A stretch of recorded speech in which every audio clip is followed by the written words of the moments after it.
Tehdään tässä muutama kikka, joka saattaa helpottaa jotakuta, joka ei ehkä tiedä, miten tehdään transparensyjä, eli läpinäkyvyyksiä, tai miten käytetään kivasti Object Selection, objektinvalintatyökalu. Tarkoitus on saada tällaiseen planssiin, mikä tämä nyt sitten onkaan, vaikka nyt mainos tai joku somepläjäys, vähän syvyyttä, dynamiikkaa, ja käytetään tässä näitä kahta ominaisuutta, läpinäkyvyyttä ja objektinvalintatyökalua. Aloitetaan ensin objektinvalintatyökalulla, joka on nyt tämä uusi, joka löytyy Affinity Photosta ja sekä esimerkiksi tästä Affinity Designerista. Tarkoitus on napata toi äijä ton lumilaudan kanssa tuolta ja nostaa se tämän korpivarustelogon päälle. Ja se käy näppärästi näin. Otetaan täältä vasemmalta ylhäältä Pixel Persona työkalu ja valitaan täältä Object Selection Tool, eli tommonen pöllön näköinen hahmo. Ja sitten ruvetaan, tietysti valkataan oikea leijeri tuolta. Sitten ruvetaan sutimaan tässä hahmon päällä. Ja tommoset vihreät raitaviivat näyttää, että mitkä alueet se ehdottaa, että valitaan, ja sitten vaan tökätään. Nyt kun meillä on valinta siinä, me voidaan painaa, että tee siitä maski, jolloin me saadaan tämä äijä irti tuosta taustasta. Palataan takaisin tuohon perusedittiin. Tehdään tästä layeristä duplikaatti.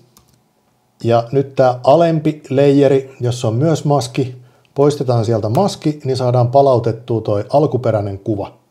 Eli nyt on kaksi layeria. Ylemmällä on toi maskattu hahmo ja alemmalla alkuperäinen kuva. No miten me voidaan saada vähän vielä dynamiikkaa tuommoisella fadeillä tuohon taustakuvaan, niin käytetään siinä nyt tätä transparency-työkalua, joka on täällä tämmöinen vesilasi tai viinilasi, jossa on vettä. Otetaan se käyttöön ja raapastaan ylhäältä alaspäin. Jos pitää shiftiä pohjassa, niin saa pidettyä ton suorassa. Ja voi venyttää, että millainen alue on läpinäkyvää. Tulee 2 pistettä, lähtöpiste, jonka paikkaa ja kulmaa voi vaihtaa, sekä loppupiste.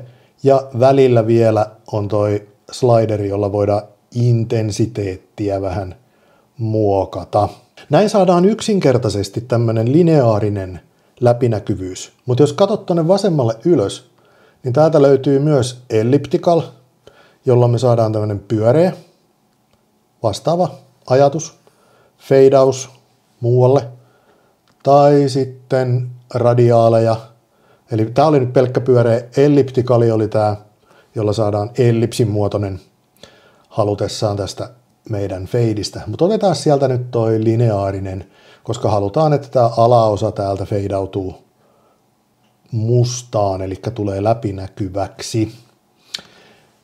Tarkoittaa siis sitä, että alla oleva musta layeri, mikä meillä on tossa, niin se on siellä alla ja toi nyt sitten fadeautuu siihen, eli vaikka siihen vaihtaisi värin, niin me nähdään, että toi kuva sisältää nyt se fadein ja on läpinäkyvä. Ja nyt me tehdään vähän syvyyttä. Eli kun meillä on täällä tämä ukko maskattu omalla tasollaan, nostetaan se ton logon yläpuolelle ja näin me saatiin tähän syvyyttä.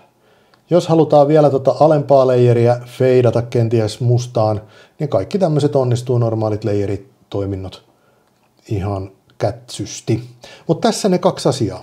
Objektin valinta ja transparensy, läpinäkyvyys. Saadaan aika kivaa tämmöistä nopeasti suoraan Designerissa ja myös Publisherissa.